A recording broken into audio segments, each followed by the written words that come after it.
Okay, welcome everybody to the City of Bradenton Community Redevelopment Agency, Wednesday, March 23rd, to 2022 at 1:20 p.m. This meeting is now called to order. We'll start with citizens' comments of items not on the agenda. Keenan Wooten?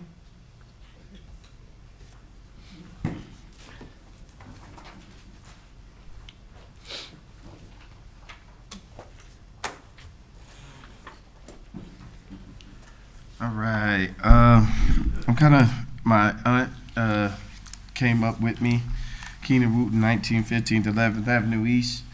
And she filled out a form too, so we can kind of do this together. We're coming in proposal of vacant lot 636 10th Avenue East in Ward 5.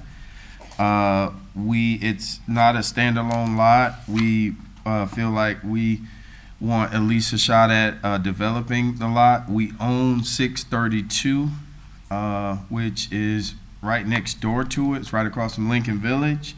That lot, my aunt owned that many years ago. She's gone on to glory. She sold it to the city, but it's been sitting there almost over 20 years with nothing, no action, no anything. We own the majority of that from 6th Street Court East to 7th Street East. We own every lot over there, including my late grandmother's lot, house that still stands, and every other lot over there. We've rehabilitated several drug houses over there. We've gone to the CRA advisory board. We've gotten support, and we feel like we should have at least agreement or land lease or something to where we can develop that lot.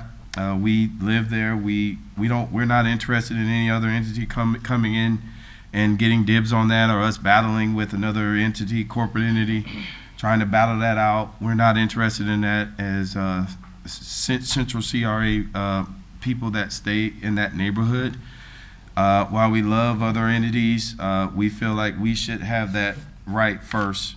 So we're coming to you all to at least have some consideration. That address is 636 10th Avenue East. And we want to put a 6-bedroom, 1-bath building. And that will help out with affordable housing crisis that we have here in the city of Bradenton and Manatee County. And we are a family type oriented landlords. And we do good things in our neighborhood. And I want my aunt to say something. I don't want to take all the time. If you give us some extra time. Juanita Adams, he pretty much said what I wanted to say. I need that plot of land, 636 10th Avenue. I want to put up 6 one-bedroom apartments. And I think that would be great for the neighborhood. And I need your help. Okay.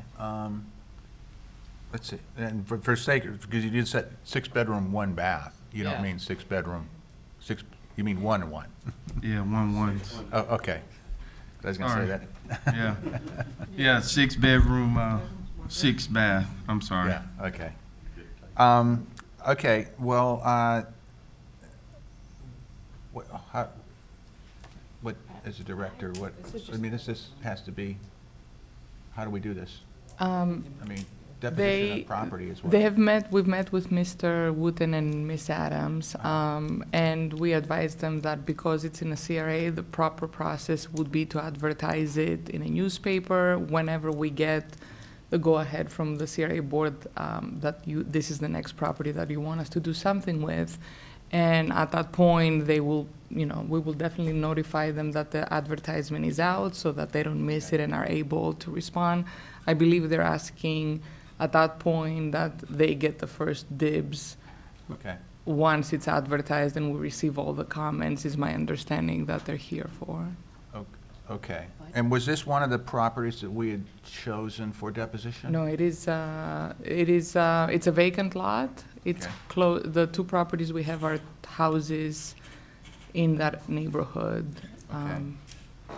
It's right across from Lincoln, very close to one of those properties. Okay. Harvey, do you want to speak? Well, I guess, first of all, it seems to me that this board would have to make the decision that they're going to choose to put it up for sale. And when I attended my classes, I know that Ms. Coker and Ms. Coachman attended, you know, we were told that anytime you dispose of any property in the CRA, that it has to be publicly advertised. Right. So first of all, we would need to make the decision that we are going to dispose of it, and it's not going to stay in the CRA and stay city property. Then we would have to, again, advertise, being very transparent that this is what we're doing. Okay.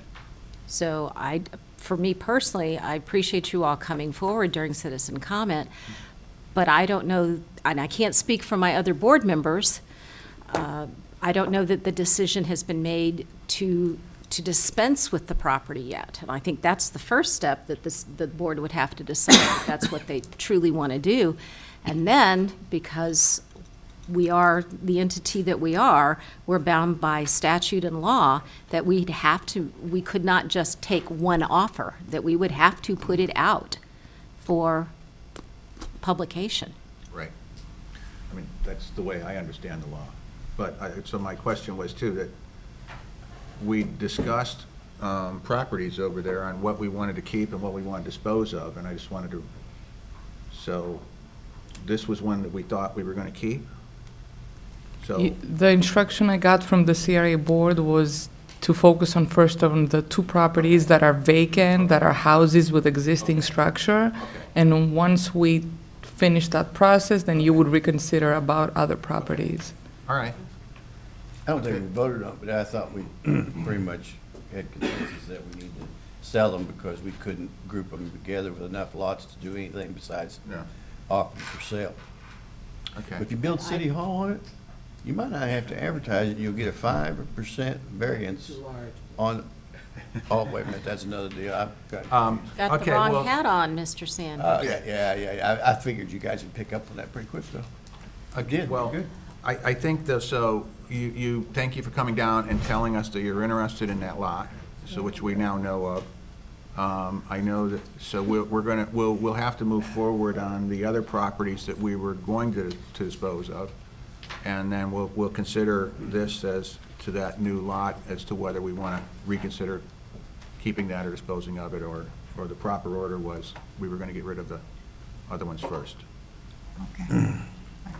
Okay, and also we are in support of the Dr. Sharon Jefferson and Juneteenth in the Central CRA, because that speaks to our culture and our heritage and our neighborhood.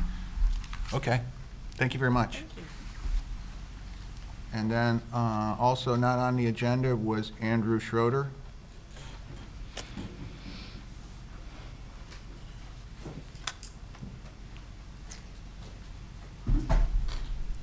Hello, Board. Hi. Andrew Schroeder, 1302 13th Avenue West. Just wanted to give a quick update. Wanted to first of all say thank you so much for giving me the time and listening to my plea a month ago. I got a lot of communication and feedback in the meantime from a lot of you, and just wanted to say thank you. We are moving as quickly as we can. I've got a few prices over the phone for some banners that would be constructed over the street.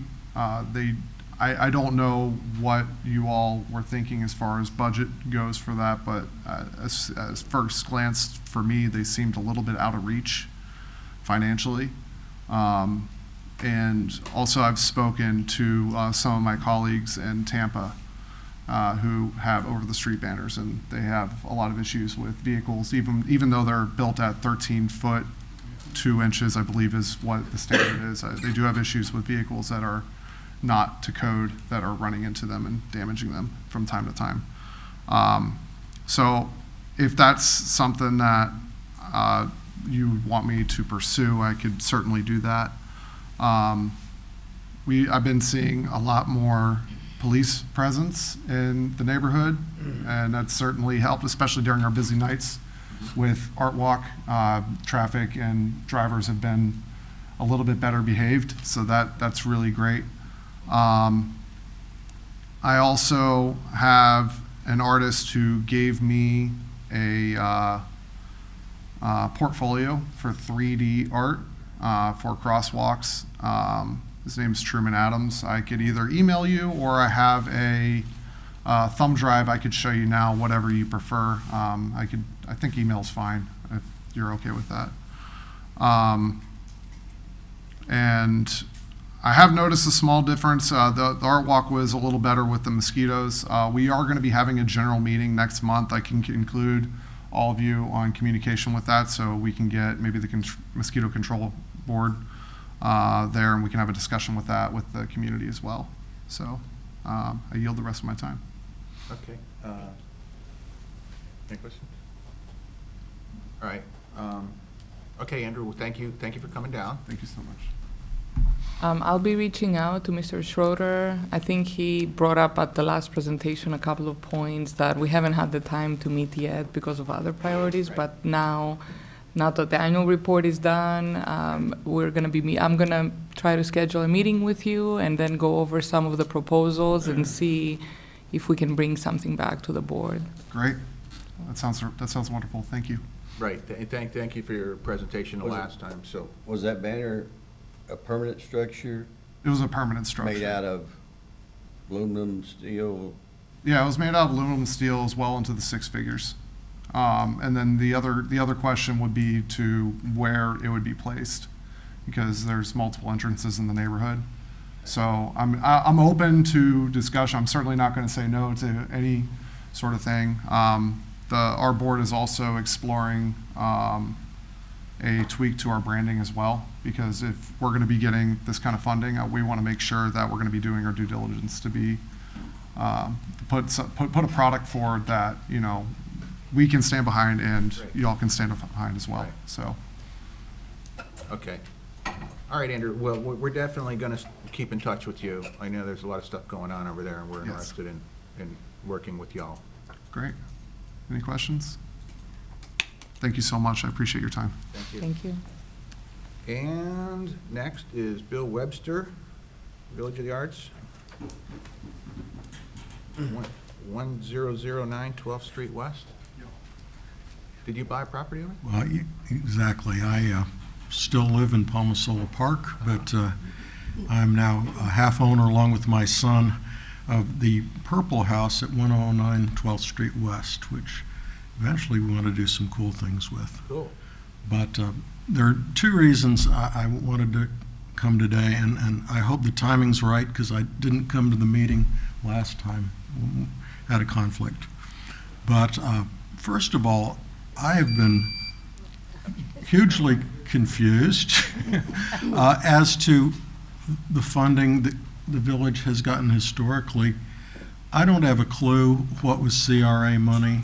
I don't have a clue what was realized Bradenton money. And I wondered if we could kind of see a spreadsheet over time of exactly what the investment has been in, so we know what we're talking about a little bit better. Again, I don't know how the city funding overlaps, and you know, to whom we should be grateful for what we have, and so forth. Second thing is, if great things are going to be happening in the village, one thing I'd like to suggest, if it hasn't already been done, is the putting a focal point, an artistic focal point, somewhere in the center of the village. The commercial activity is definitely moving south, which is good. The South Village is finally improving. But I think to have a focal point, even a pocket park, something like that, something lit at night, would be terrific. And if budgeting is a big issue,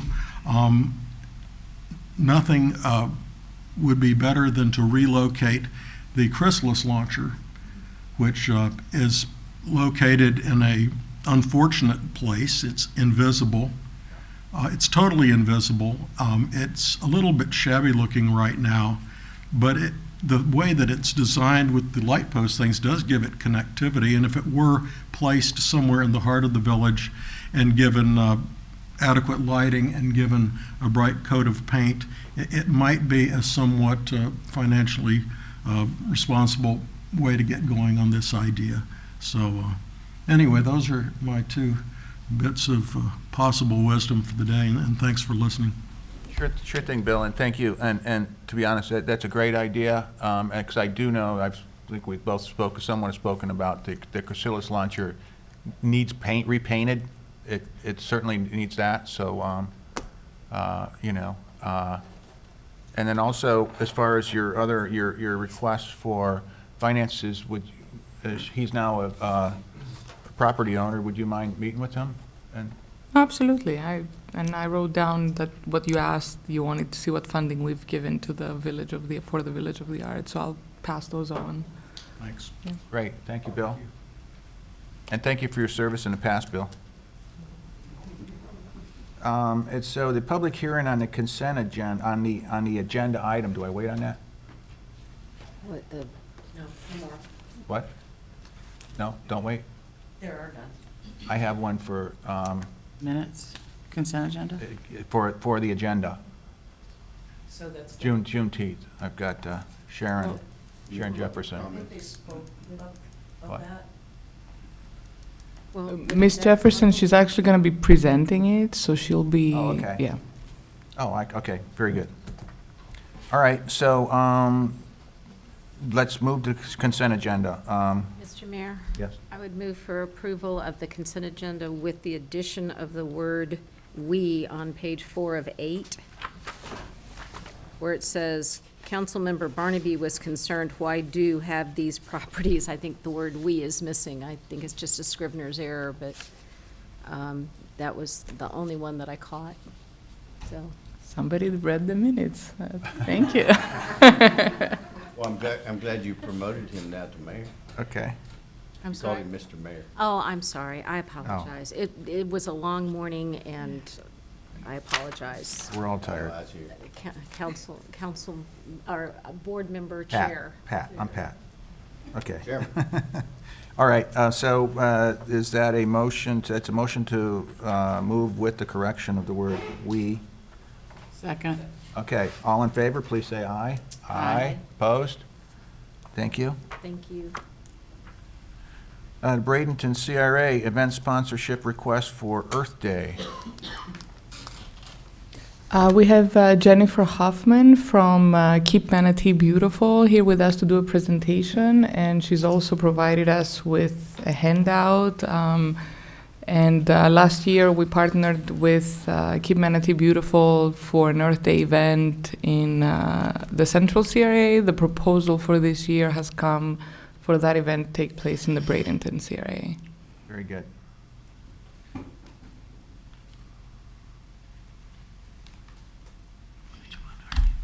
It's this one.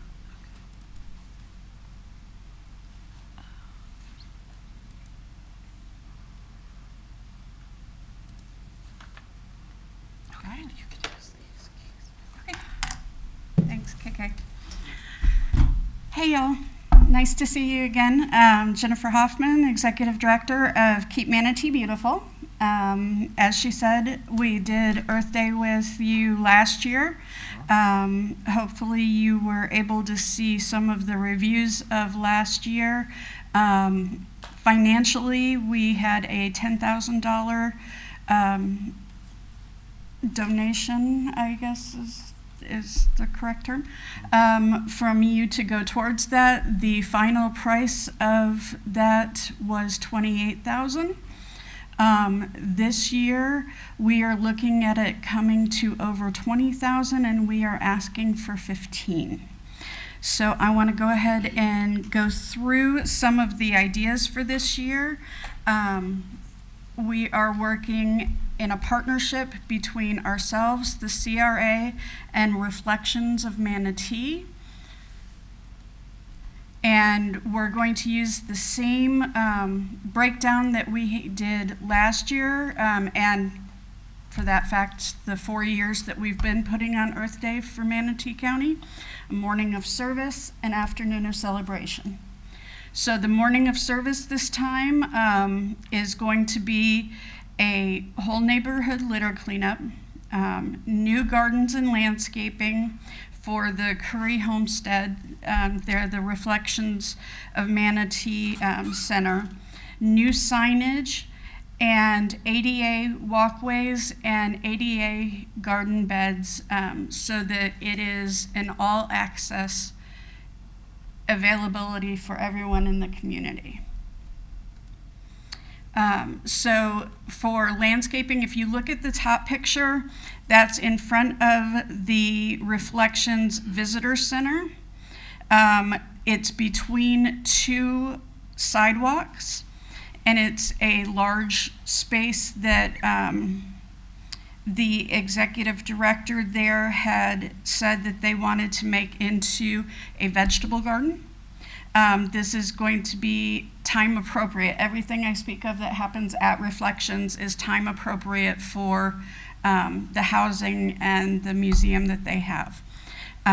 What I have talked to them about is we are going to be working with IFAS, and we are going to have it where they can hold monthly classes at that vegetable garden to teach people how to be able to replicate that garden in their own yards. The middle pictures, the one on the left actually shows just how much debris is in this yard and how much our volunteers are going to have to work. That's why it's a little smaller scope this year than last year. But that is where the medicinal herb / kitchen garden will go. We're putting in as close to a realistic kitchen garden as possible.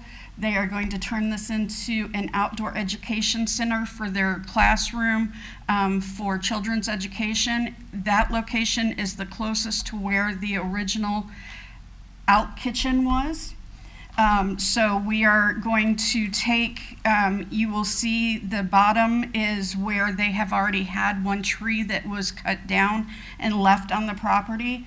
I am working with the Forest Service. We are going to repurpose a lot of those into stump seats for a children's seating area. And then we will also use some of the stumps and wood across at the other location for where she wants to have a bonfire circle and have seating area for adults to have happy hours and education things. So there's a lot of repurposing of what's on property as well as all the new things that we're trying to do. But just from these few pictures, you can see there's a lot of yard work that my volunteers are gonna be doing. Afternoon of celebration, this is always my fun part. Thanking everybody for what they are going to be doing during the day. We are working with Reflections to have a setup of tasting booths. So they still have original forms of the sugarcane that was grown on that area. So we are harvesting that and making sugarcane chew sticks. Any of y'all who are from Florida know just how good those are. So we want to get the kids in there and you know, get to see that. One of the ladies who lives in the area does a lot of canning. So they're taking actual citrus from trees there on the property and making citrus jams that people can taste. I have a bakery who's going to donate homemade bread for us so that everybody can have little tasting samples. And they, again, IFAS is going to come in and show people the canning aspect of what people used to do. And then there will be other demonstrations. I'm trying to find somebody who can show how they used to churn milk into butter, because I think it's an interesting process, but I'm a nerd, so. I have my great-grandmother's, Sharon? I do. Sure. Churn? Yeah. Yeah. It's awesome. I got to do this. Hard kid. work. It is. Uh, So anyways, we will also have food and music, and as we do every time, we try and find somebody in the location itself to provide that food and provide that music, so that a lot of the resources are from the location, go back to the location, and really affect the neighborhood as a whole. Litter cleanup, I wanted to mention this because this is going to be a little different than last time. Last time we just had volunteers go out street by street and pick up what they could and bring it back. This year, what I have discussed having is 4 dumpsters, 2 on each side of the street. One will be just for yard waste. One will be for trash on the one side. The other side will have 2 that will be for trash, but 1 that the neighbors know will be there for an entire week. So if they were too embarrassed to bring anything over while everybody was there, they still have time to bring it later. I am working with Jean, the executive director of Reflections, to go to some of those houses that have a lot of material in their yards and offer that if they will sign up with us, we will send volunteers to help them clean those yards up. So in that way, we are a lot different. The boundaries for this, and this is just my suggestion, but anybody who would like to alter those, I'm open for discussion, will be from Manatee Avenue to Manatee River, from 15th Street East to 6th Street East. And that will be for the litter cleanup and going street to street and helping everybody that we can throughout the properties in that neighborhood. A couple of things that I don't have on here because it's not specific to the funding I'm asking from you, but I wanted to let you know about. My mother's in a wheelchair. I'm very passionate about ADA and accessibility, and as everybody knows, that's not great in this area. So I am working with the Visitor and Convention Bureau and with AARP to get in some ADA walkways that will go to these education centers. And we are also going to be putting in a 2-tier medicinal herb garden so that the one is at ground level, but there will be one that is wheelchair height that people who don't want to or can't bend can still participate in the pruning, the planting, the cutting of full herb. So I'm very excited about making Reflections as handicap accessible as possible. They do have handicap ramps to the buildings, but that is all. And that brings me to the next step, which I will be getting with Jim and whomever else I need to. I knew you were going to bring that. I know. I'm not sure if I can go back. You guys have the films or the slides all on one sheet. Going back to the one where we're going to put the vegetable garden, believe it or not, that uneven ground is where their handicap parking space is right now. I am sorry, anyone who has to push a wheelchair knows you cannot park on uneven ground and push it to get to the proper walkways. It's almost impossible to push across that ground.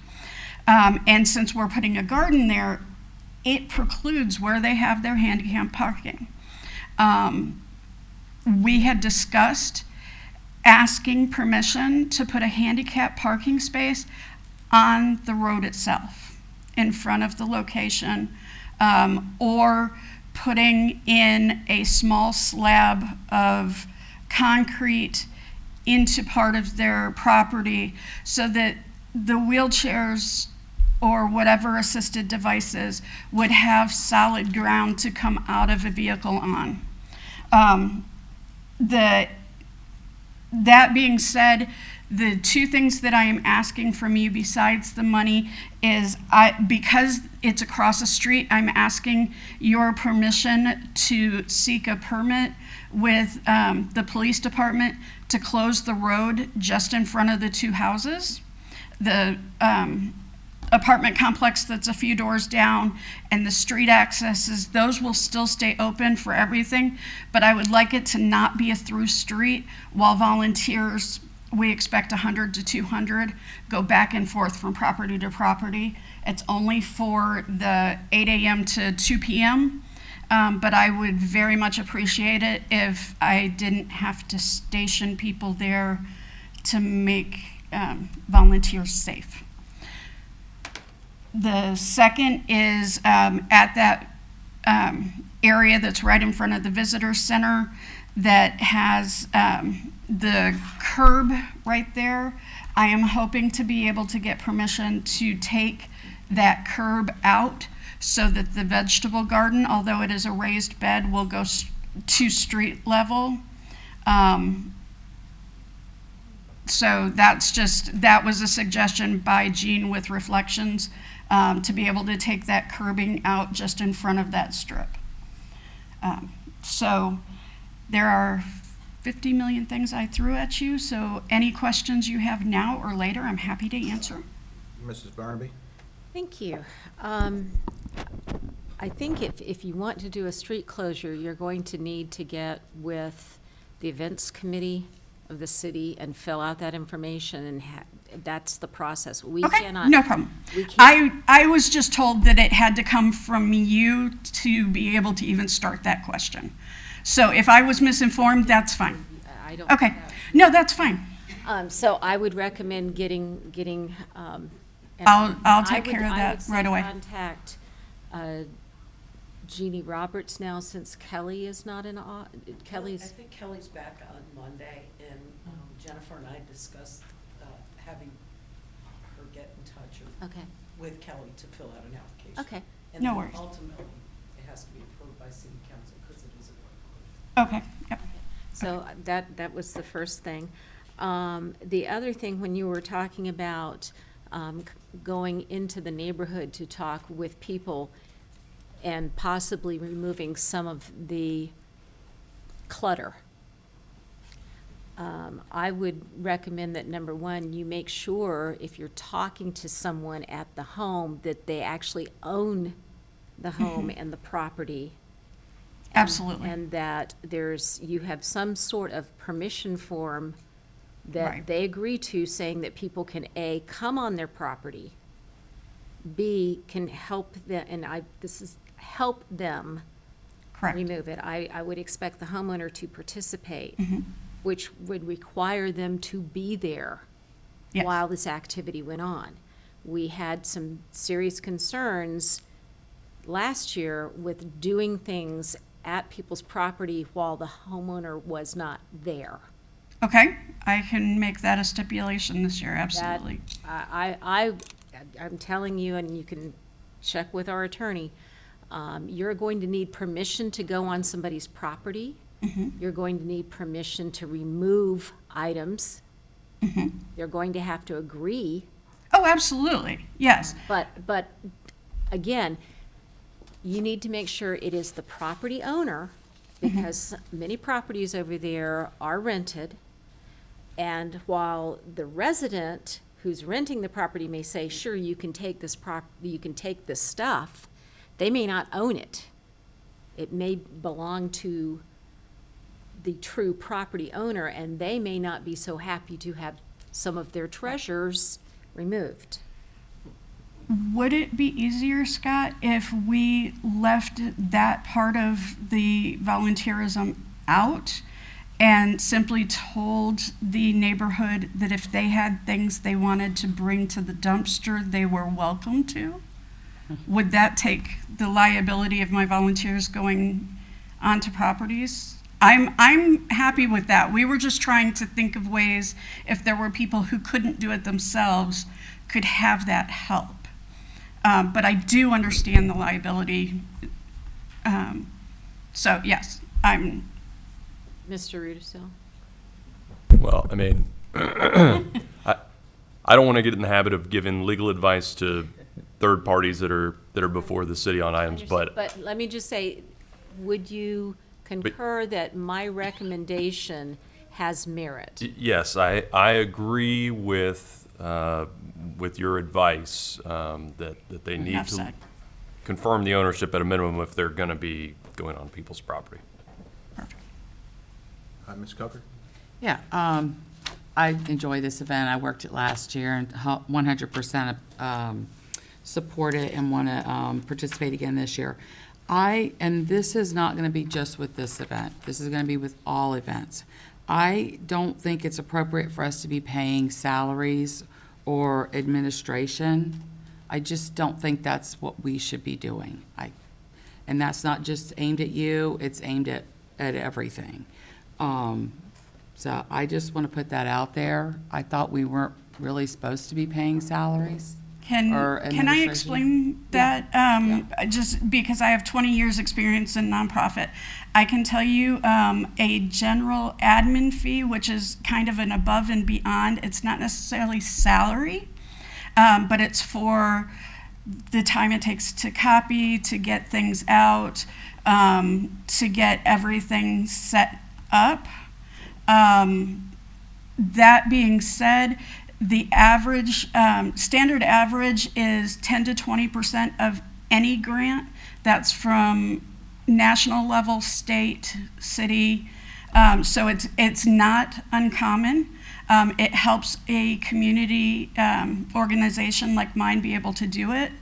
I did not charge one last year because I don't know if you remember the timing. It was less than a month that I put everything together, and I just did what I had to do. That being said, it was a lot of strain on us. I will also let you know that the city gives us $2,500 a year to do all the programming that we do, which that's not even, a drop in the bucket of, our overall is over $200,000 a year. So in putting in the admin fee, it is not because I want you to give me more money.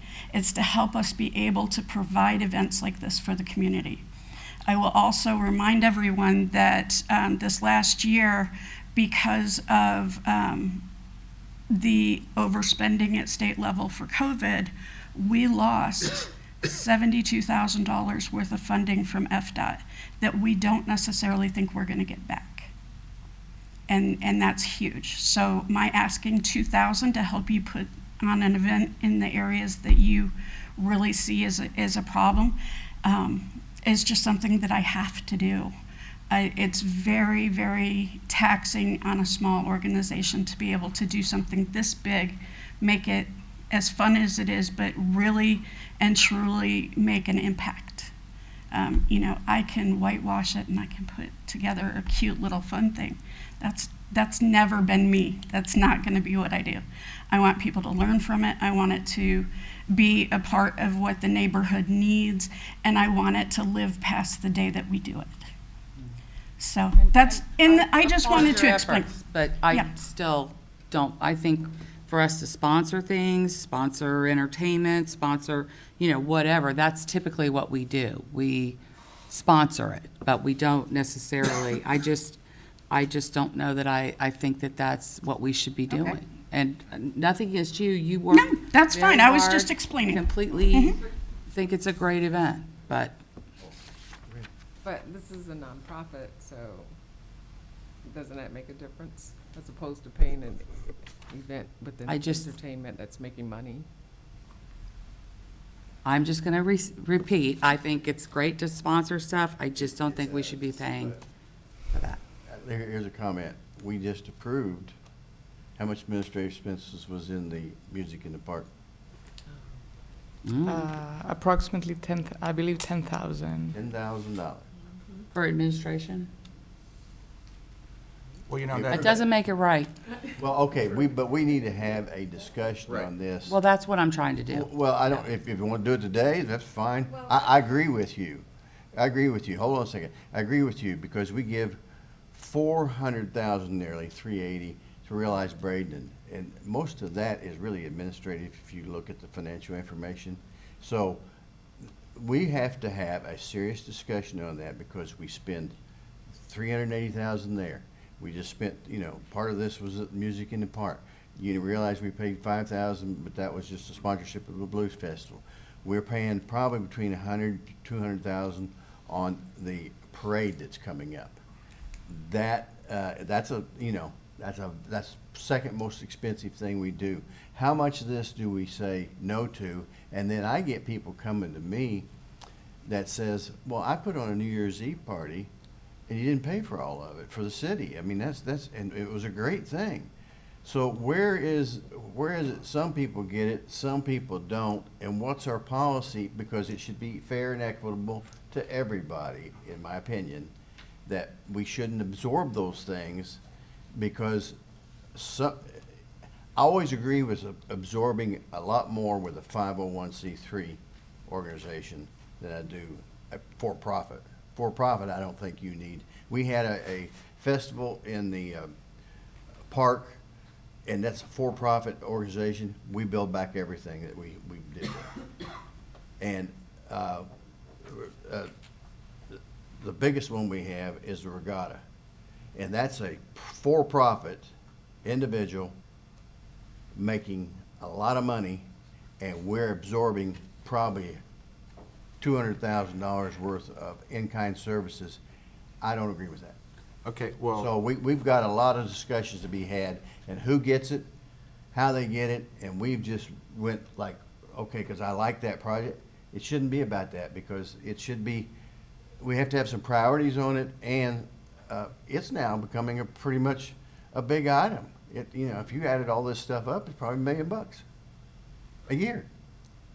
Okay, I understand Jane's, your point, and I actually agree with her. That's what I was trying to say. Well, I was just trying to give the overall picture of what we're doing. And I feel real bad when she asked for something, and so we just gave 10 times that much to somebody else. Well, wait, maybe we're at that point, but I did want to point out the regatta and the parade, that comes out of city funds. This is a CRA meeting, so let's keep apples to apples. But it's money's money. Well, Because if it's an event, this event, that regatta used to be in the CRA. So let's don't confuse the issue with who has to pay the check. Bill, I'm agreeing. I think we're all in agreement. Ms. Coachman? Yes, thank you. I agree with you. We should know where each dime is going. This is taxpayers' money. I totally agree. But we have several, well, at least 2 proposals coming before us today, and I don't think this is the time to change and say, hey, no, we're not. We gotta give me point by point. I think from this day forward, maybe in the next fiscal year, that we would, take a really serious look at that. And I'm sorry, may I just make one point? I know all of you know it, but just for the record, I'd like to say that Keep Manatee Beautiful does not just put on the Earth Day event. This is one of many things that we do at the city. This just happens to be funding that I'm asking for specifically the Earth Day event. But we do things on a weekly basis. Okay. Yes, sorry. So, once again, I think Jane makes a really good point, and we do need to have that discussion. But that being said, we are here at this moment now, because I do know that there's more to discuss on this. So, but anyway, Director. I just kind of wanted to reiterate kind of what everybody said, that I think everybody's comments have been kind of spot on. In the past, we didn't really do events as much other than giving a lump sum to Realize Bradenton, who did the events, but a lot of that money did go towards salaries, and I think that's a little bit of that confusion between salaries and administration fee. But I agree with Ms. Coker's point of now that we are seeing many more event requests coming up, such as New Year's Eve, 2 events today, music in the park. I do believe the CRA board at some point needs to give us some guidance so that, you know, we also could have guidelines as people are applying for it, that they would know what they can apply for. And it's up to your discretion to when that discussion takes place, as well as what the decision will be. But I understand where she's coming from, and I also, want to clarify, administration is not salaries, it's just part of that 10 to 20% that our auditor said can go, as long as it's not the entire amount being paid for salaries. Oh, no. Great. Councilman Barman. Thank you, Mr. Chair. My question is, we have an estimate of the major costs for the event, and we have a request to sponsor it up to $15,000. Will it be that once the receipts and things come in, then that is the amount of money that will be put forth? It's not an automatic $1,500. It's up to $15,000, sorry. It will be reimbursed on what receipts are turned in. Correct. Okay. So with that being said, at this time, I'd like to offer a motion that we approve the event sponsorship request for the 2022 Earth Day up to the $15,000 after receipt submittal for the hard costs. We have a motion and a second. Any more discussion? And I'll jump in on this one. I think definitely we have to have this discussion about administrative fees. That is a must.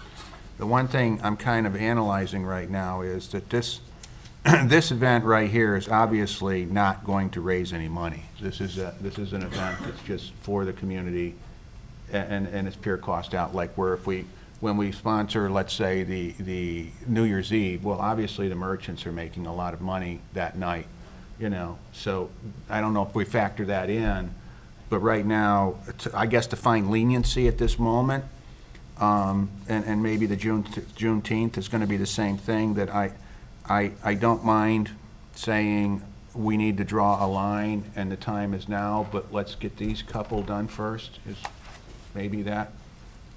Agreed. Okay, so we have a motion and a second. All in favor, please say aye. Aye. Aye. Opposed? All right. Thank you. Thank you. And at any time, if you have questions about anything, please let me know. I'm happy to either meet with you or speak with you on the phone. Thank you, everyone. Thank you, Jennifer. All right. Next is the funding request for a SUFA sign, which I am totally confused about. Chairman, I would like to retract this agenda item. The contract needs to be worked on a little bit more. Okay. So at this, we tried to bring it forward to take advantage of some discount, but Mr. Rudisell and I would like to work on it a little bit more and bring it back to you at the next meeting. Okay. All right, well. And Chairman, if I may ask you, I would ask the board if we can proceed with moving down to item 7C, from a presentation from Public Works. They do have another conflict that they need to attend, so if you all didn't mind, I would like to bring them forward now so they can go back to work. Okay, everybody okay with that? Yes, ma'am. That's 7C, request for support from Community Network Connection Project, Public Works.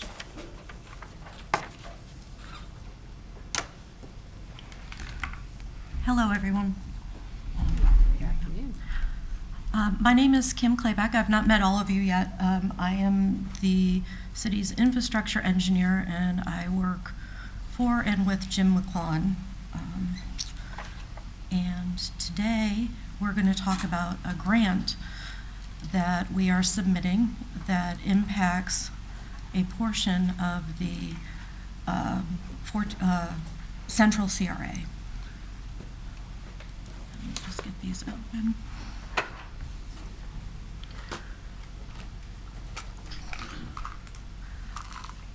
Okay, I'm going to start with the story. This is a connection map that we've had throughout the city that we submit to FDOT and the Metropolitan Planning Organization for. And if you'll note, there's a lot of trail, it's alternative transportation, and that's what this is all about, alternative transportation.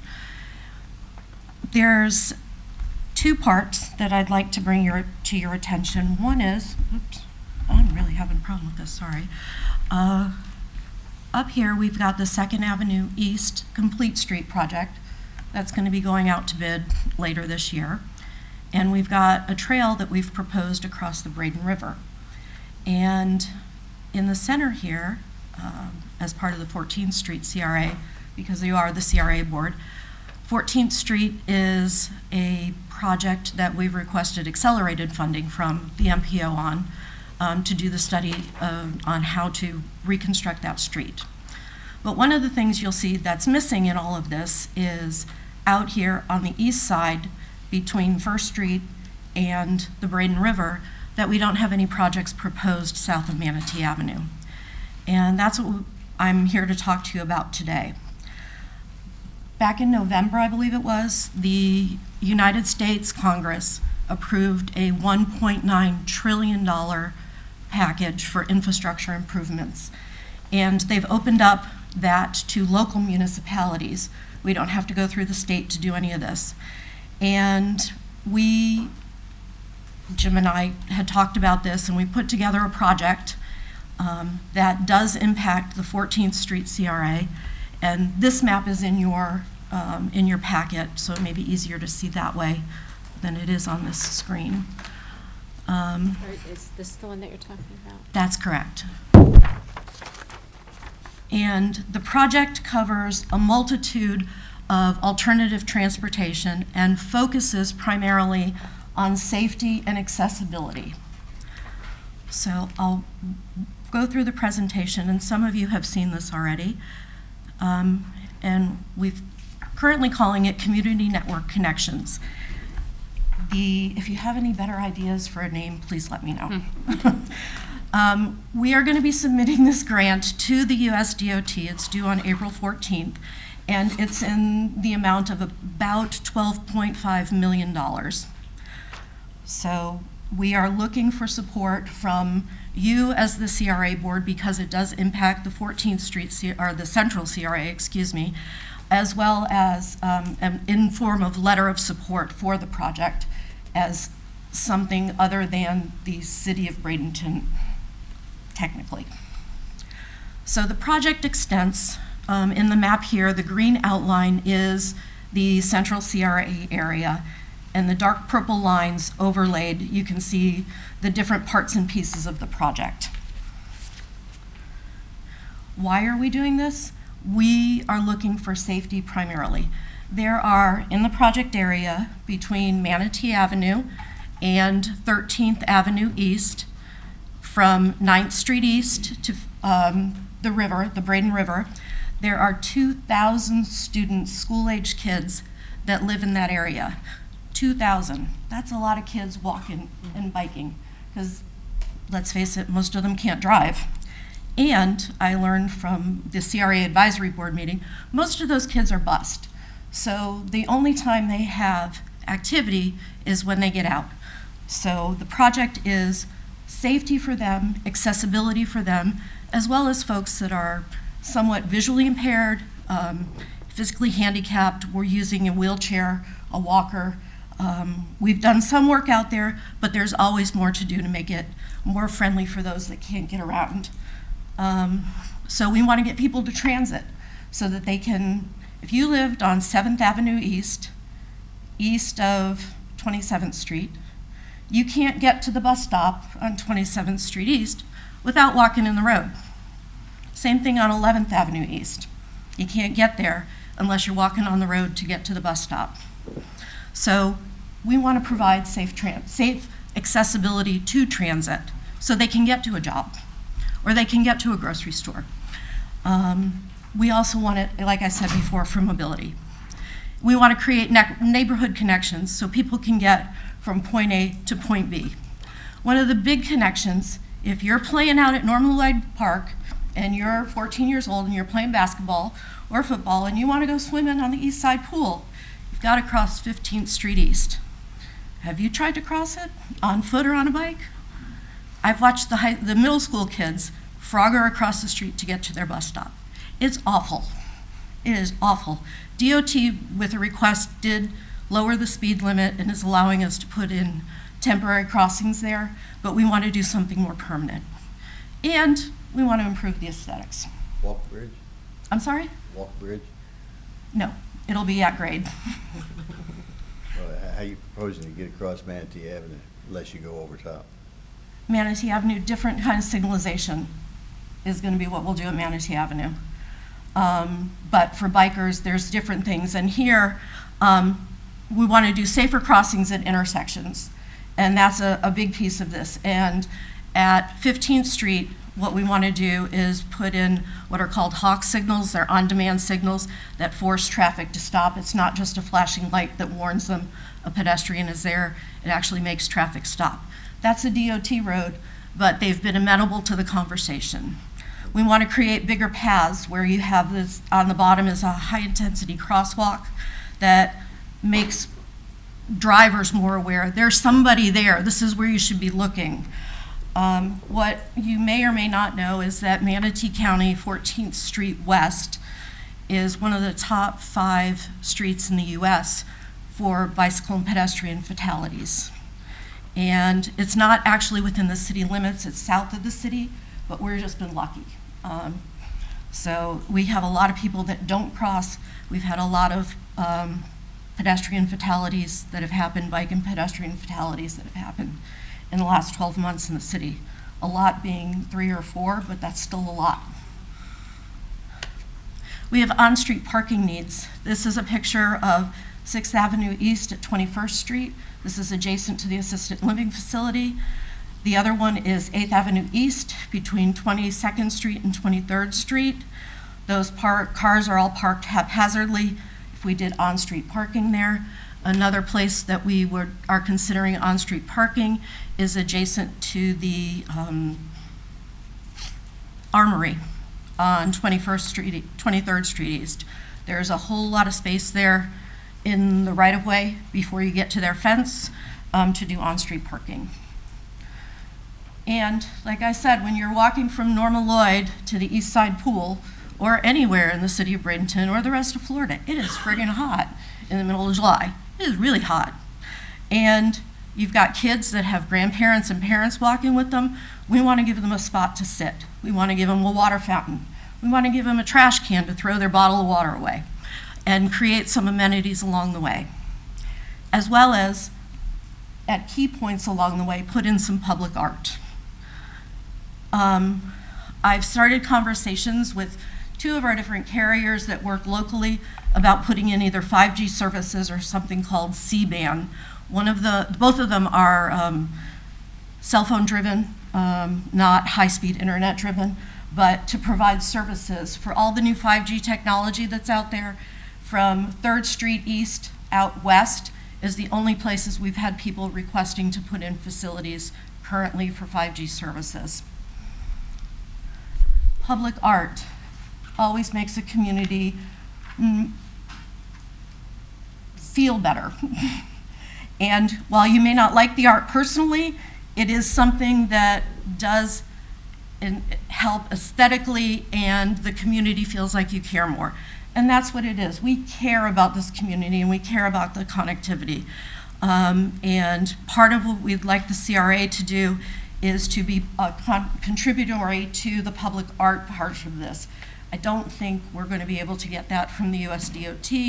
They're about transportation and safety. So we are looking to the CRA for some funding, possibly with public art. The project, by the way, is considered all within a historically disadvantaged neighborhood. And because of that, it is 100% funded by the US DOT.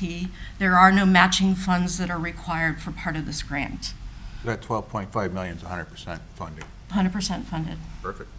That's at today's costs. I don't know what 2026 is going to bring, but at today's cost, yes. The parts of the project that we're focusing on, there's going to be bike lanes. We have some roundabouts that we're proposing. One is a new 26th Street East that is north of Manatee Avenue that connects up to 2nd Avenue East. So we're connecting our 2nd Avenue East complete street to a new street with a roundabout and some bike trails to get us to 27th Street East and Manatee Avenue, where we do intersection improvements. Some of those you'll see are like, if you go out to Lakewood Ranch at State Road 70 and Lakewood Ranch Boulevard, you'll see green paint on the street for the bike crossings because there's so much traffic through there. They want it screaming out loud that this is a bike lane, don't drive in it, and watch out for bikers. And that's the kind of impact you have to have at that intersection because of the traffic that we have there. There's about, I think it was 45,000 cars a day that cross through that intersection. So things like that to make a safer intersection for pedestrians, change the timing for the intersection crossings for pedestrians.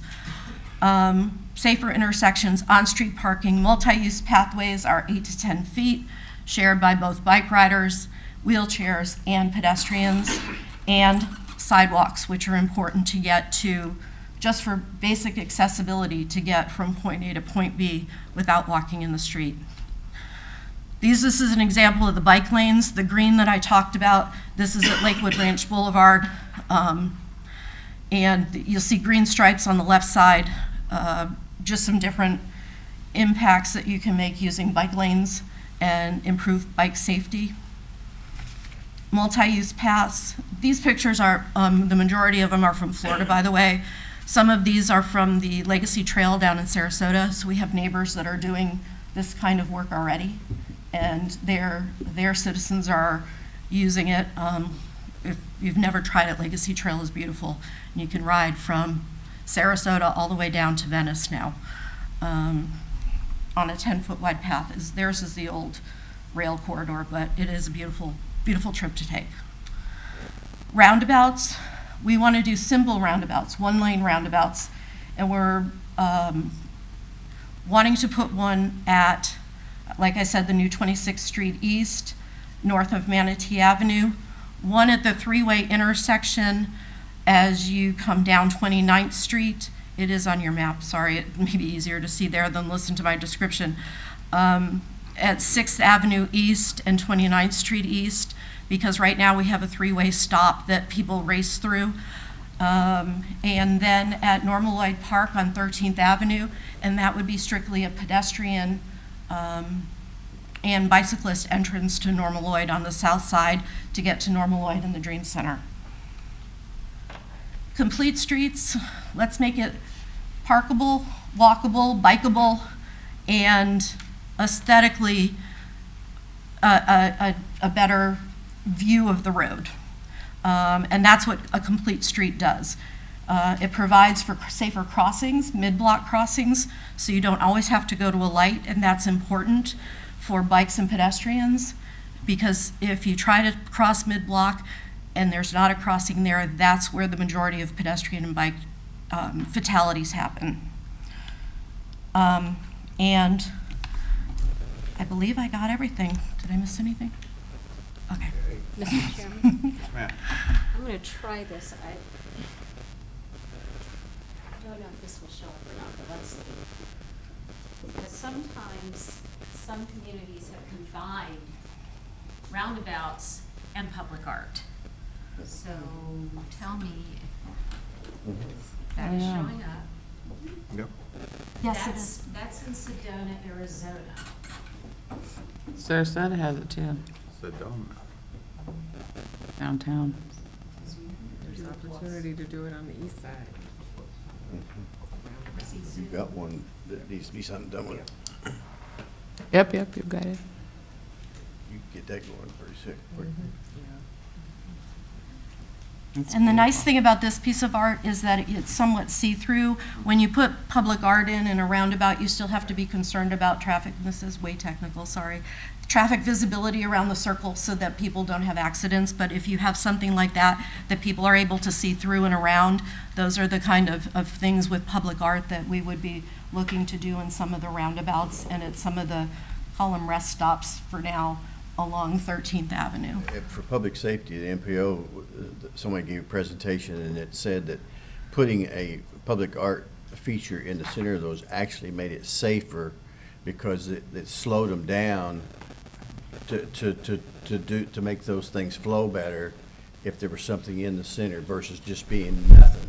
Because then they're trying to race the other guy to get to the exit and that kind of stuff. And that's, somebody else has said that as a public safety. Right, the most used roundabout that we have is on 15th Street East and 9th Avenue, and that does not have anything in the middle of it.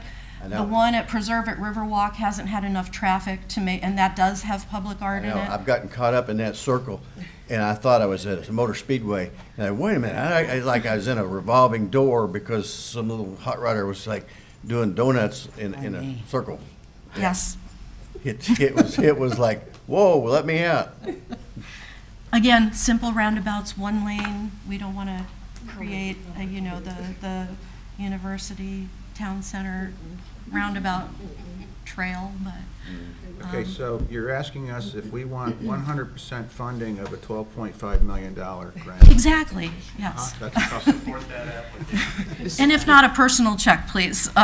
So the request from Public Works is twofold. A, if the CRA would give a letter of support for this project, and B, if there can be a commitment for public art from the central CRA for whenever hopefully the project, we will get it, and then work with Public Works towards that public art component. 10% administrative fee? We don't charge anything for our services in Public Works, so. I'm kidding. Is there an amount, Kim, that we would need to put, or just like a commitment for public art coordination with? Just a commitment at this point that there would be some public art coordination at key locations. We've not developed anything in terms of a number associated with public art. Okay. I'm looking at Mrs. Coachman, waiting for her to make a motion. Move to approve. Second. Okay, that is a motion and a second. All in favor, please say aye. Aye. Opposed? And you asked about a better name, and how about neighborhood network connections? Since you used the word neighborhood about 25 times when you spoke. Did Well, I? and I would say put Bradenton into the name of it, because when I hear network connections, I'm thinking about Channel 8 and Channel 13. Well, this actually is more than just Bradenton. It's actually was called the Palmetto Bradenton Connection. Am I right? No, the Palmetto Bradenton connection is the bridge connections that we're working with DOT on the location of the overpass. But aren't they trying to have a connection for this bike path to go from Green Bridge to 75 across and all a bike connection? This is part of the city part of it. At some point, when they decide where the new bridge is going to be, as well as the redevelopment of the DeSoto Bridge, which I understand is on an accelerated schedule, we will work to connect this is a piece of our internal trail connection that will eventually be connected to the Green Bridge portion that exists, the DeSoto portion when they redesign that bridge, and whatever the new bridge is for connectivity. DOT's been tasked with bicycle and pedestrian infrastructure on just about everything so that they can. Right, but they had some drawings of over in Palmetto, which, it doesn't concern me right now, but that was all in a connection, and that's the reason they got into that conversation with us about the bridges, which Jim says, I don't know why you're talking about bridges for. Well, but that is the Palmetto Bradenton connection. You have to get across that river, and they're looking at 75 and the Green Bridge, or DeSoto Bridge, and then connect that bike trail on that side and then on this side. To connect, that's correct. Connect. And it will connect up to, well, you can't cross on a bike over the Skyway, so it can't connect to the Pinellas Trail that way. It's to connect to Hillsborough County and their trail system. And there's been proposals for long-term trails out east. Right, I'm sure So- they'll connect and expand this, but that was the way it was presented to us, and that's how we got into that long-winded conversation about this bridge thing, and Jim says, what are you talking about bridges for? Because they brought it up. You know? We need a bridge. We're done, thank you. Yes. I just wanted to say thank you so much to Miss Clayback because she is just, I enjoy working with you, your passion for the community and just to do a good detail-oriented work is always, I just want to say thank you and you're much appreciated. Well, thank you so much. I appreciate Ditto. that. Ditto, ditto. Thank you. Thank you. All right, moving, I'll give you guys a weird piece of information about me. My undergraduate degree is in sociology, so community connections are kind of a thing for me. I only have a master's degree in engineering. I had too much fun the first 4 years. I couldn't have done it then. It's a good combination. okay. So we go back to number 5, the annual report. Yes.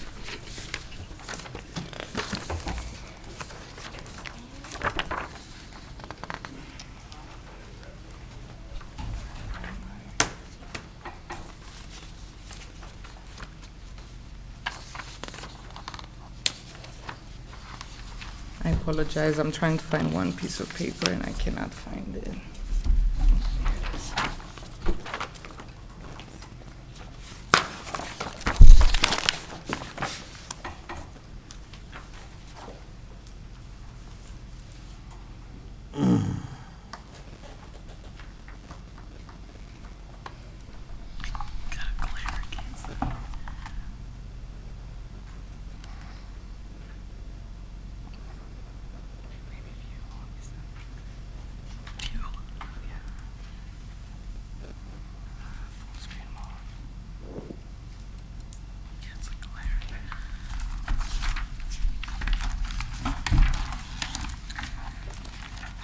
We are very excited to present to you the fiscal year 2020-2021 annual report for our CRA. Yesterday, we received the printed document, and you already have a soft copy. It's a great privilege to be able to display the work and the achievements that we all have achieved in the last year. It was a good year. It definitely was. And do I move it? Can we move Yeah, I it think here? Perfect. When I was hired approximately a little bit over a year ago, we all took time to think about, you know, where are we now? Where do we want to be in the future? So as part of that rebranding and focusing on the future, one of the first steps we did was to create a new logo. And we worked in February of 2021, we worked with Realize Bradenton, and this is the new logo that we created. As you can see, the design and the colors connect all the 3 CRA districts with City of Bradenton's most treasured assets. We have the line on the bottom for the water, the vibrant colors to match the beautiful community that we live and work in, and the tree that you see for our nature. Also, we felt that the 3 districts of the CRA are the heart of the city, so that is part of our logo. We also have been supporting community policing innovation efforts. Last fiscal year, we contributed $300,257 towards those innovations. We have 5 community policing officers that you see depicted in the picture. The officers provided, and I don't know how you say it, but it stands for Civilian Response to Active Shooting Education Training to 2 local businesses, one in the downtown and one in the 14th Street CRA. They also conducted 2 CPTED security surveys, and CPTED stands for Crime Prevention Through Environmental Design. One was for turning points, one was for Main Street condominiums. We also purchased 2 ATVs in the amount of approximately $21,000, which has helped tremendously not only for faster response to some incidents or as they're going around doing patrolling, but it also was for in order to communicate better with the public. And we have found out that they're actually a great conversation starter, which helps our community policing to do their jobs and reach out to the public. They conducted 1,700 close patrols and 4,500 walk the beats, which means getting out of the car, walking, and being able to, again, talk to the public and the businesses. They also added 29 new businesses to the Business Trespass program, and they assisted with several events such as the Farmers Market, Winter Wonderland, and the School Backpack Program, just to name a few. We also have been supporting code enforcement, and we have worked more closely with Planning and Code Enforcement Division this year than before, and we're continuing to expand to work with them. As you can see, some of the top violations that we saw in the CRA districts are that the exterior walls are dirty and need to be painted, outside storage of items, trash in the yard, exterior walls being in disrepair, and overgrown yards. And the top violations in the CRAs are very similar to those that code enforcement sees in other places in the city. Inspections, 526 inspections took place in the 14th Street CRA, 364 in Central CRA, and 173 in the Bradenton CRA. And as you know, as part of the process, first is the education, then is to actually give you a citation, a warning. But if somebody does not comply, then that ends up going eventually to the special magistrate. So out of those violations, 27 from the 14th Street and from Central went to the special magistrate, and 8 from the Bradenton CRA. We also have been partnering for the last 12 years with Realize Bradenton. It's a nonprofit with a focus on cultural activities in the downtown and the Village of the Arts area. Our contribution last year was $369,366, with about 80% of that coming from the Bradenton CRA and about 20% from the 14th Street CRA. Some of the activities that the funding supported are the Walk Bradenton, which is an interactive website that helps people find places to eat, shop, stay, and play. It also includes all the public artwork that the CRA and the city have created, along with some private public artwork and some historic sites. So it received approximately 225,000 views last year. They also created a video for the John and Rebecca Neal Park Community Garden for Earth Day in 2021, and they printed 100,000 trifold maps that were not just distributed locally, but also throughout Florida to promote the city of Bradenton. We also have been supporting the Bradenton Farmers Market as part of the total funding that we give to Realize Bradenton. So last year with COVID, things were a little bit different, but we still had 35 events from October 3rd, 2020 through May 29, 2021. And overall attendance was approximately 65,000 people with an average of 45 vendors per event. And we also saw that the food access program saw a large increase during the COVID period through the farmers market. Something that was, I believe, very creative was in the past we have sponsored the Music in the Park, just like we're doing this year. But because of COVID, Music in the Park became Music in the Parking Lot. And so we used the Manatee Performing Arts Center parking lot for more social distancing.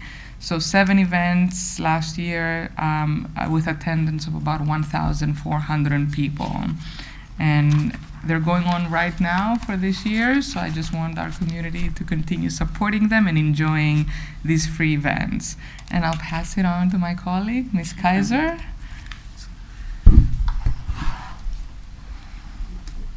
So the first item that you see here is 14th Street CRA. This is the Grand Palms. They continue to enhance this part of 14th Street West and surrounding area. It's a 72-unit affordable senior housing that continues to have a wait list. They received $13,562.99 in TIF rebate this past year. There are 2 grants in the 14th Street CRA, one residential grant that is in the Village of the Arts. $2,500 was dispersed for facade improvements for residents, consisting of fascia improvement or replacement, pressure washing, and painting. There's a building and site improvement grant on 13th Avenue West, which is also in the Village of the Arts. They put quite a bit of work into the outside of the property, which included installation of brick pavers for a nice patio, landscaping, irrigation, and painting, and addition of a new deck.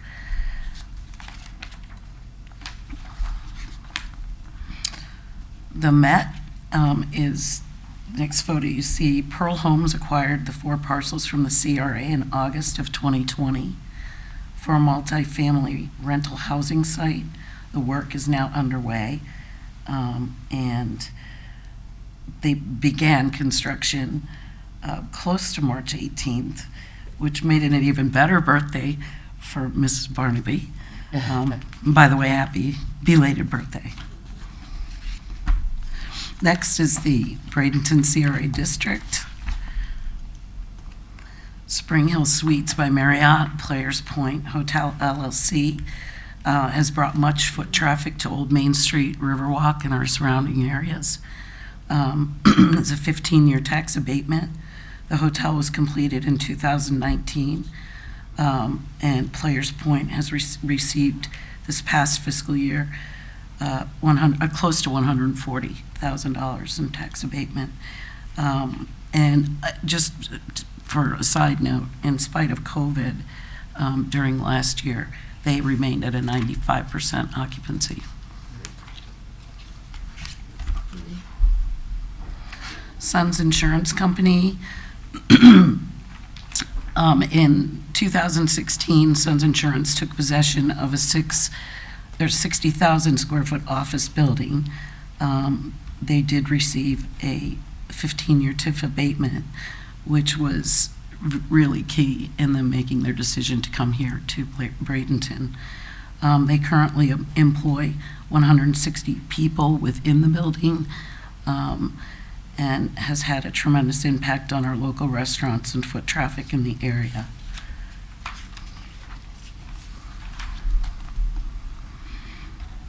Galatians on 13th Street West is a faith-based business consultant. They took possession of the building 5 years ago and completely re-renovated the building. It was run down and had been vacant for several years. They received $680.81 in TIF abatement and have 1 year remaining. Widewater, whoops, can I go back?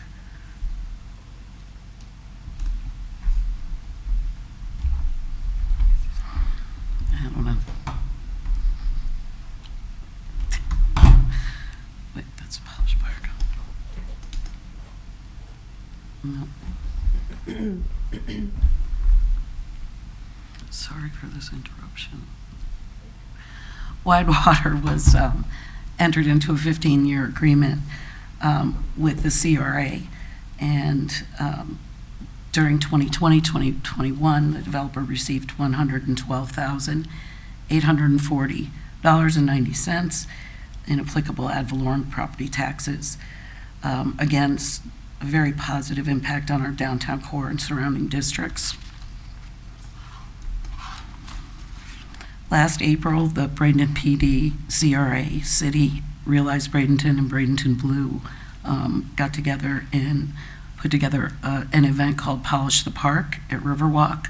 Volunteers from different districts came to help. They picked up trash, painted the pavilion, spread sand for the volleyball courts, amongst many other cleanup activities.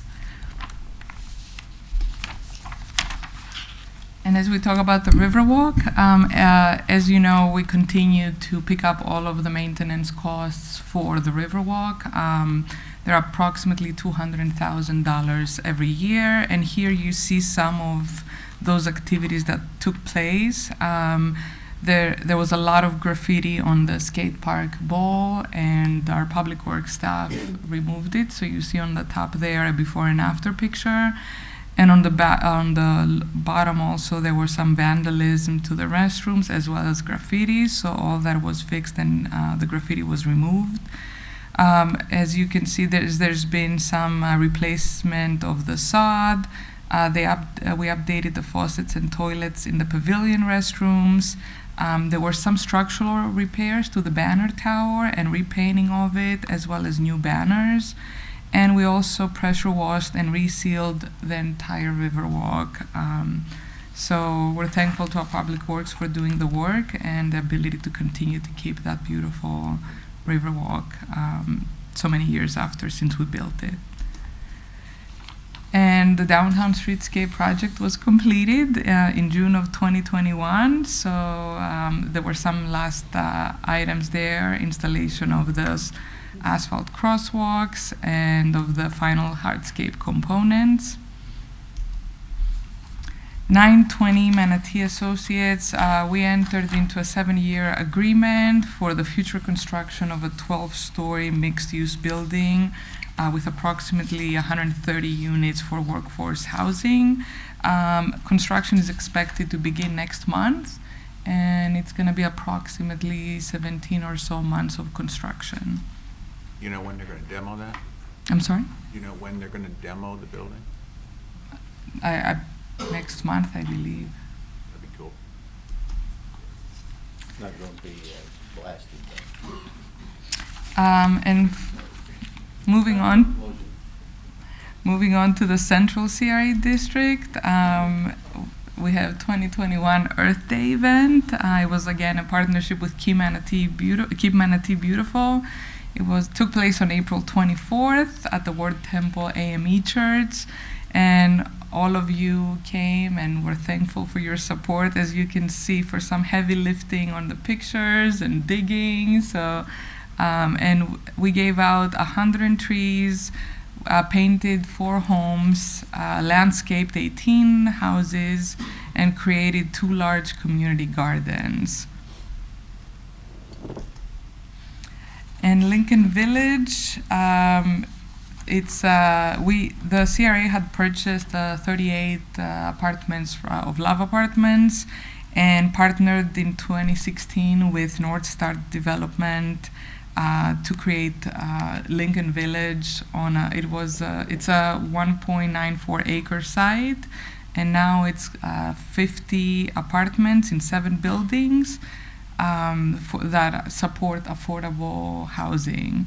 10% of those support incomes at 33% of AMI or below.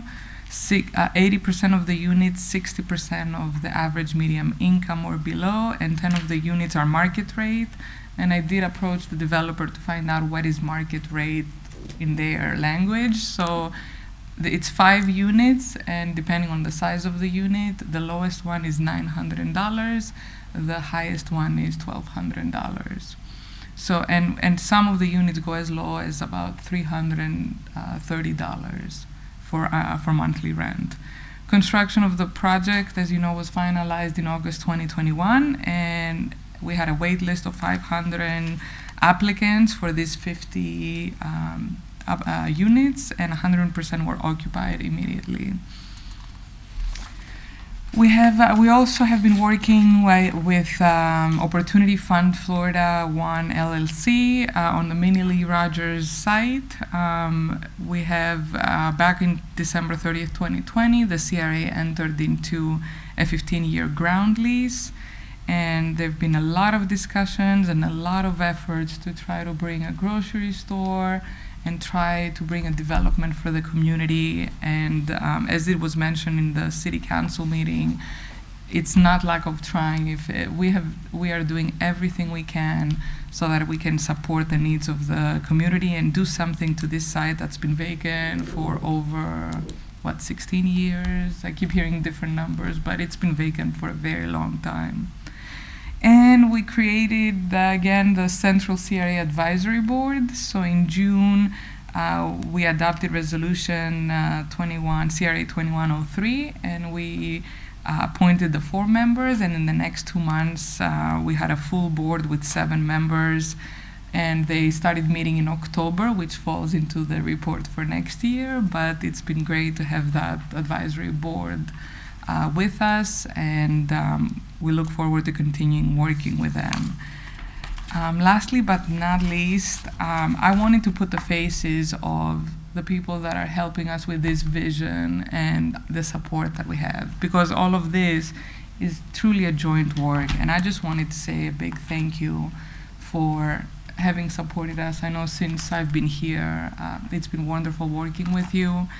And I also would be amiss not to mention, and they were mentioned in the CRA report, the mayor of the city of Bradenton, Mayor Brown, city administrator Rob Perry, and all of the staff. I started actually naming every person in my first day, and it went into almost 3 pages. So I just wanted to say truly a big thank you to every single department in the city and staff that help us do this work.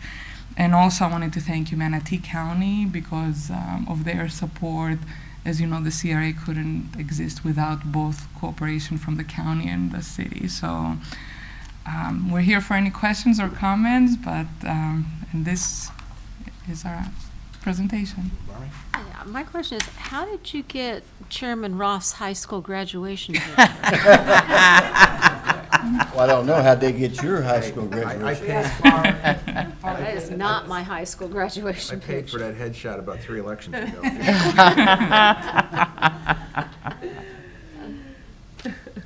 And my wonderful staff. I should have mentioned them first, but this has been the amount of work that is going through the CRA office is extraordinary. And I want to thank KK for all her support. And this last year we didn't mention Miss Jean Farmer because she was hired in this fiscal year, but it's with, I just want to say I have an amazing team, and it's been great. Yeah. Well, we totally appreciate you all as well. This is professional. Not that I expected anything less, but this is just really nice. I'm looking forward to next year because we should see a lot more from the CCRA. This Thank is you. Outstanding job. Thank you. Thank you. Nice. Thank you so much for all your hard work, too. Good work. Thank you. All right. All CRAs. 6A, Resolution CRA 2003, appointment of Lauren. How do I say this? Lauren Aristizabal. We have it. Aristizabal, Bippity boppity boo. Public Yeah. Art Board. All right, I forgot my notes. All right, well, thank you. Last month, it was great to have you guys approve the first 4 members of the Public Art Advisory Board. And with that, that was the voting members, and then we had 1 non-voting, or we called them alternate members, and then also the city planning department. So that resolution went through, thank you guys. We had 1 more open seat that we wanted to make sure that we filled, and we were able to actually do some more interviews, and we made a decision that we hope you will also approve. And who we decided on is Lauren Aristizabal. Thank you for that. I should have asked you that. And she comes from the Bishop Museum of Science and Nature, and she's the UX manager, which is a user experience. And I'll have her come up and introduce herself in a minute. Our first meeting is actually going to be next Tuesday. And we will be at the Bishop Museum in their conference room. It's also still obviously a public meeting, but we're excited to get this going. There's so much to do, and our first meeting is going to be long because there's a lot of like orientation and things like that first, and then lots of public art and so much today to hear about that's getting ready to happen. So we're really excited. So I want to invite Lauren up to introduce herself. Hi, good afternoon.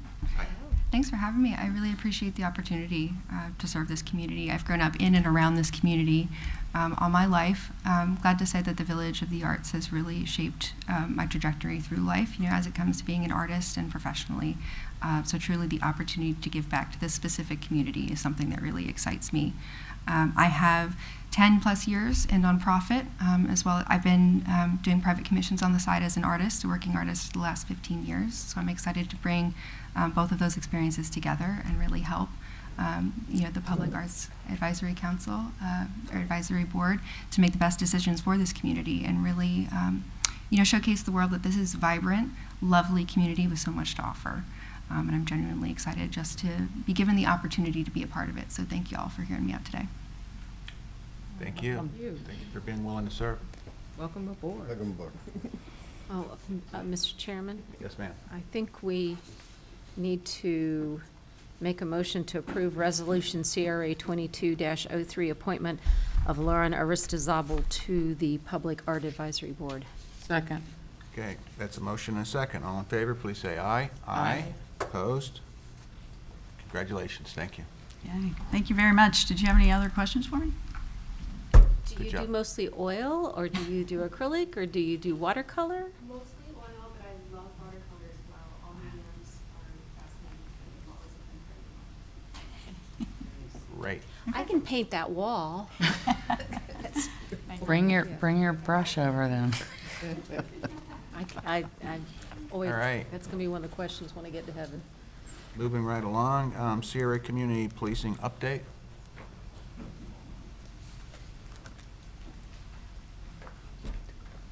I already called him. Good afternoon, board members. Aaron Pilot, for those that might have forgotten my name, sergeant over at CRA officers. So a few things to report on. Detective Lixa Moyet has, it's a temporary duty assignment at this time, but she's taken Officer Nuttall's spot.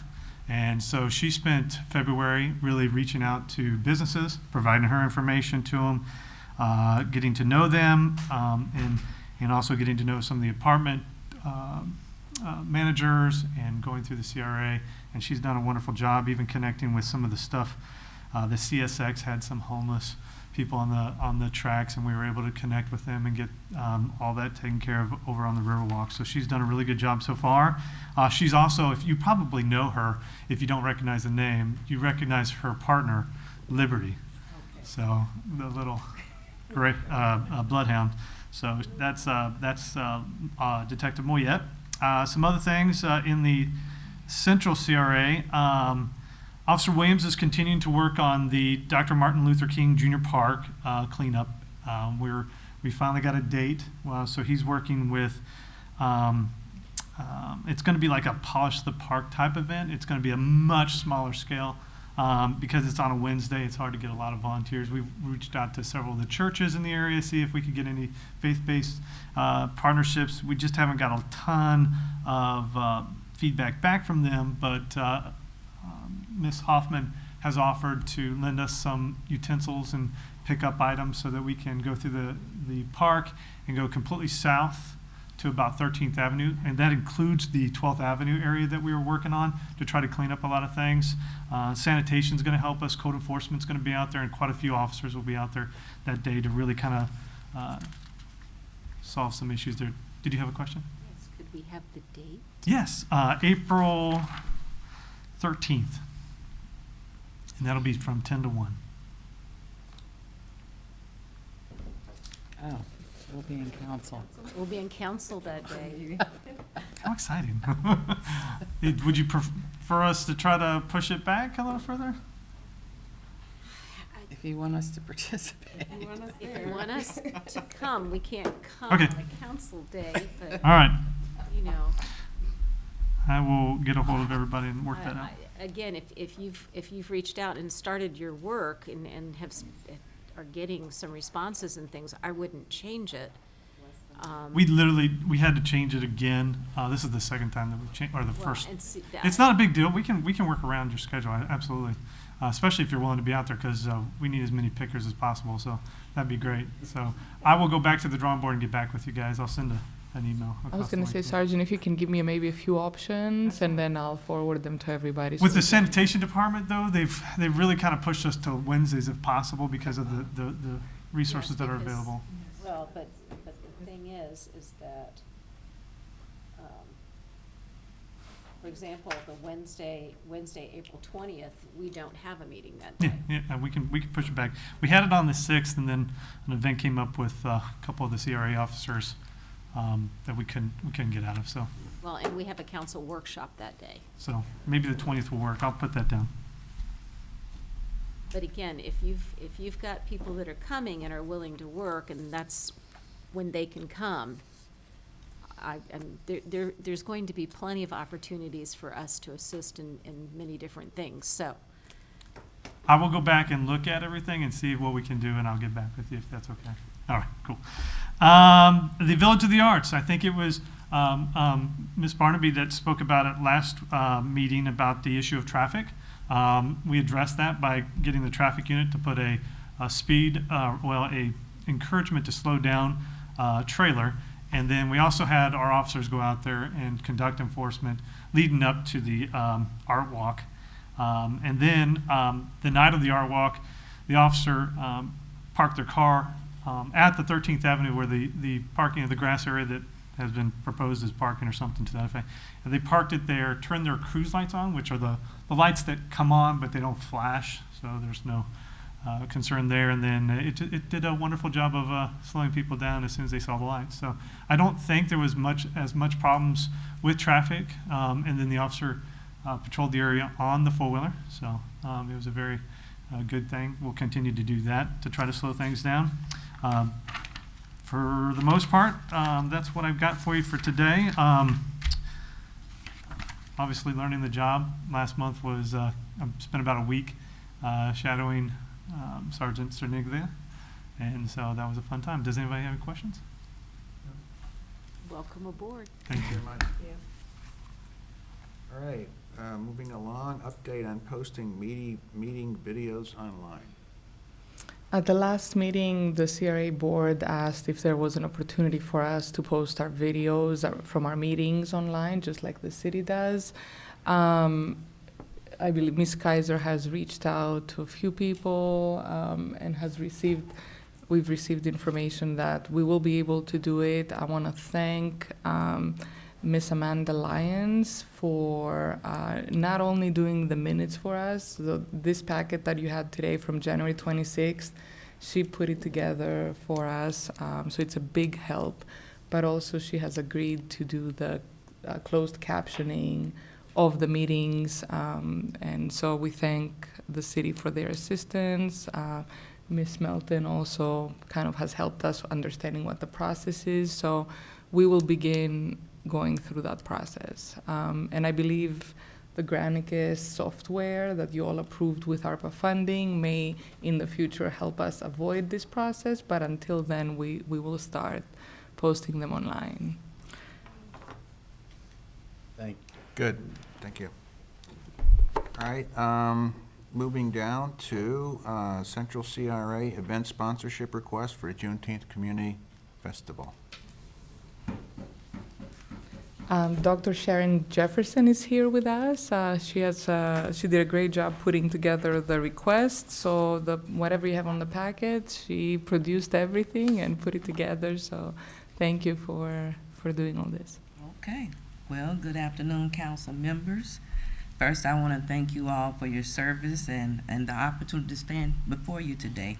My name is Dr. Sharon Jefferson. I am a lifelong resident of Manatee County. I reside in the city of Bradenton, Ward 5, Braden River Lake subdivision.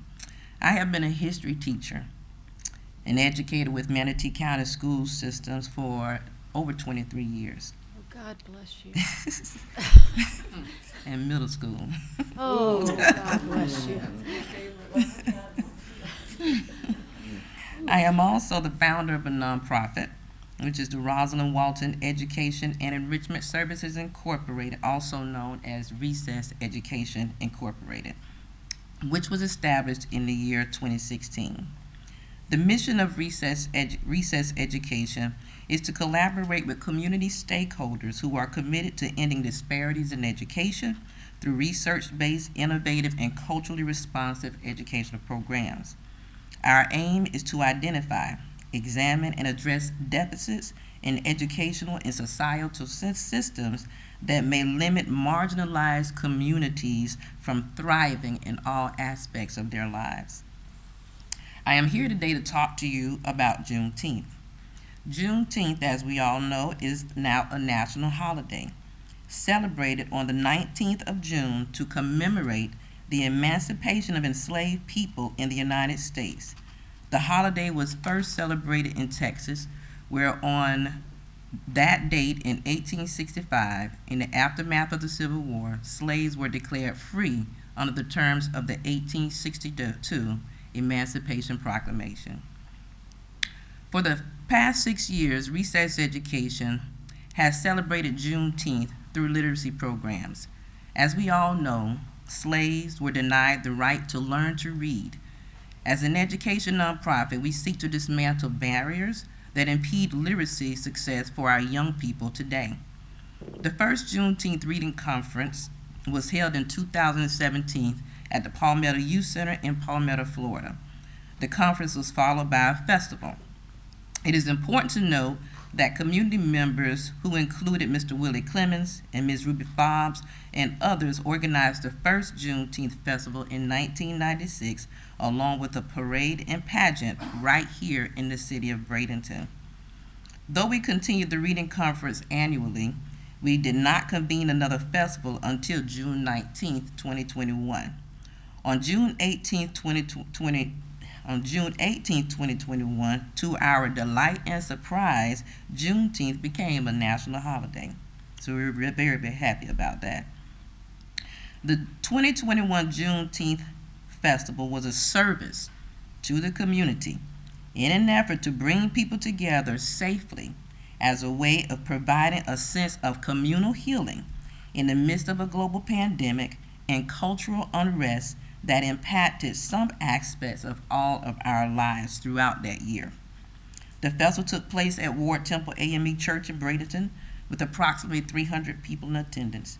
The event included a DJ and entertainment along with food vendors, small businesses, and nonprofit organizations. Elected officials in attendance were Commissioner Reggie Bellamy, our Ward 5 Councilwoman Pam Coachman, and School Board Member Mary Foreman. We did not have a budget for the event. A small revenue came from the vendors, but the event was successful in large part because of volunteers and sponsors such as Ward Temple AME Church. This year, the Juneteenth Community Festival will take place on June 18th, 2022 at the 13th Avenue Dream Center.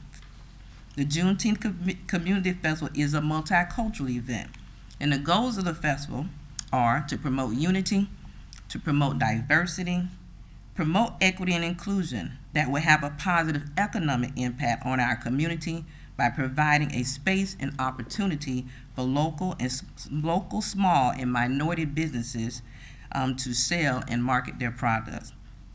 We are requesting this year financial support from the Central CRA in the amount of $10,000 to carry out and support the 2022 Juneteenth Community Festival.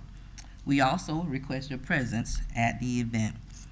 I just want to also say that this is my first time coming before you all, and I've enjoyed the presentations and been very, very inspired. And over some time, I've watched the great work of Realize Bradenton, to be honest, very inspired by all of that they've been able to accomplish with your support. And so I do plan to be back before you again, because I know that there are so many possibilities in the Central CRA I'm currently working with the organization on a farmer's market. We also want to continue to promote education and literacy, financial literacy, and academic literacy. The Florida Gap Map put out by the Florida Chambers basically shows that our area in the Central CRA has the highest poverty level of our children and also the lowest academic reading rates. And so we want to be able to make sure that we are doing enough also to support our children in the community. So there are other ideas that we have, such as academic expressions that represent the cultural identity and the cultural interests of the people that reside in the Central CRA. We do plan to do some things for the MLK Day of Service, and also to help and support with community beautification progress. So that is all that I have to say, and I really do once again appreciate you all for allowing me to come before. And it's been pretty very educational experience today. I can't wait to go back and tell my students. So it was great. I'm always happy to serve and also be an example to my students on civic and community engagement. So thank you very much. Thank you, Councilman Barney. Yes, Dr. Jefferson, can you tell us what time the event is going to take place? Yes, it takes place from 11 to 4 p.m. Okay, I just want to make sure that I've got it on my calendar. I see that you list here, you have sponsors including the Dream Center, and Mr. Randall and Mr. Mays. Are you looking for additional sponsors beyond our sponsorship? Absolutely. We're still working tirelessly every day. I'll be meeting with my committee today, so we're trying to get sponsors from our churches to make sure that they are being included in this process, so we're still looking for sponsors. I may have a thought about that. Well, I would. So Okay, we great. would need to chat, but. Thank you. And we're having quarterly conference with my church tonight on Zoom, so I'll be asking. Oh, thank you. I'm almost positive. Thank you. Thank you. Thank you so much. Very good. Well, Okay. thank you for coming forward. So there was it's a event sponsor request. Yes. Move to approve that we be a sponsor. I don't have the Okay, good enough. sponsorship Well, of this and Juneteenth under the same program. parameters that we would need to have receipts and things turned in and then reimburse up to the $10,000. Okay.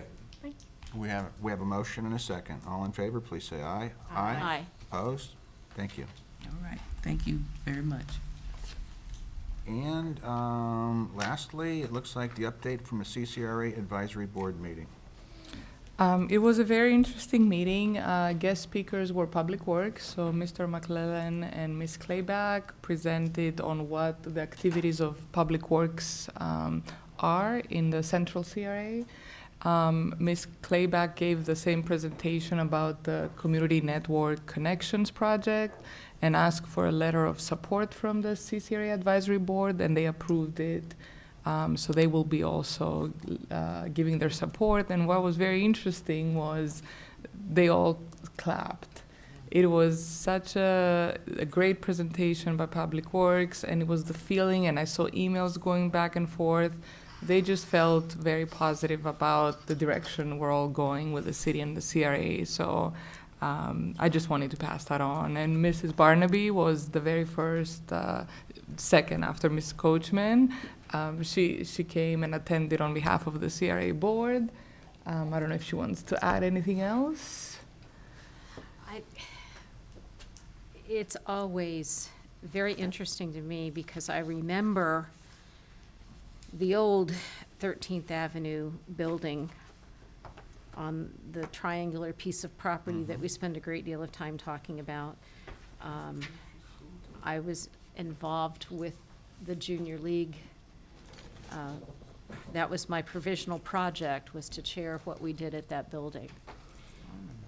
And to have gone through what we went through to get the new building built and the fundraising with the new building and I've been there several times, but still to be able to go in there and sit down and have a community meeting was just awesome, for lack of a better term. Public Works did an outstanding job, I thought, sharing the information, and I fully appreciated being invited to come and to represent this board at that meeting. And I think you all are going to find that they are a very hardworking group, that they truly want what's best for Bradenton, you know, because, you know, it is Bradenton. It's a group of neighborhoods that has historically been underserved. And I think that they appreciate the fact that we do now have a CCRA there, and that we've gotten the board back together. You know, it's like we got the band back together. And they're pretty excited about it. And yeah, I brought brownies, just saying. I only bring myself when I go. I'm looking for pizza. Okay. That's great. I'm just ecstatic, really, about how things are going in the CCRA with the advisory board, and having extremely well-qualified people like Dr. Jefferson stepping up and doing something for the community, especially the children, because, you know, they are our future. So I'm really excited about what the CCRA is doing on the east side, so we got to get to the west side too. Absolutely. I was thinking that. Absolutely. Oh. Yes, ma'am. Chairman Rolfe, I wanted to ask the board, we're going to need to have a special meeting on April 13th, and initially it was going to be only one item immediately following the city council meeting. SUFA now is going to be added to that. I just found out yesterday that the chamber is hosting a luncheon for state of the cities, and Mayor Brown and the mayor of Palmetto are invited. So I didn't know if any of you wanted to attend that. So if immediately after city council you still want to keep it, or if you'd like to make it at time certain, 1:15. So I just wanted to I wasn't aware of a potential conflict that you may We're have. doing it for the SOFA sign. The SUFA sign and the funding request for TED Talks, TEDx Bradenton as of now, and I don't know if there's going to be anything else in the agenda, but I'm trying to keep it more light. What time's the luncheon? I'm sorry? 11:30. 11:30. The luncheon I believe is 11:30 to 1. I just heard about it yesterday, so it's up to you if however you'd like. Invitation for that. You accept? Yeah, I mean, I thought we would be going. Okay. Could we possibly move the CRA meeting to a time certain, and say 1:30? Yeah, sure. Yeah, so, and we're going to be able to get a city council meeting done That's what I was by then? wondering. I mean, what if we have to reconvene? Oh, I don't know.